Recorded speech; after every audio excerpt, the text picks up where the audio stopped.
It's the ultimate toy for hurricane researchers, a robotic unmanned aircraft or drone called the Global Hawk.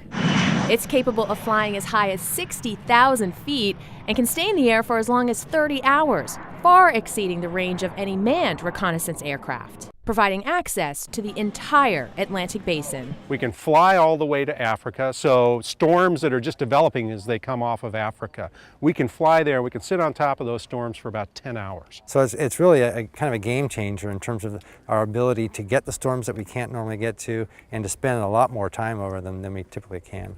And during that time, the Global Hawk uses almost a dozen onboard instruments to collect massive amounts of data and atmospheric samples. Our main objective is to better understand hurricane intensification, and in particular cases of rapid intensity change, which is a very difficult forecast problem. During a recent mission to investigate Nadine, the Global Hawk flew in a lawnmower pattern, dropping 35 drop zones that measured temperature, pressure, and wind speed all the way down to the ocean surface, providing 3D imagery of the storm and a bounty of detailed data for researchers on the ground. But manned hurricane hunter missions won't end anytime soon. The Global Hawk does have its limitations. It can't fly into the storm, so we have to probe through the storm. We have to use remote sensing instruments to do that, or drop zones going down through the storm. Maria LaRosa, The Weather Channel.